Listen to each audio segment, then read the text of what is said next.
गीरा पुनीर कहानी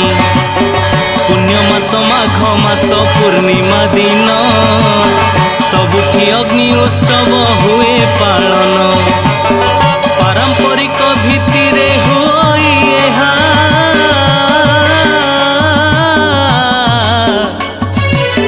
पूर्व पुरुषरु चालुथिला से जहा अग्नि देवतांकु नेई एही पर्वटी समाजरे जहार गुरुत्व रहिछि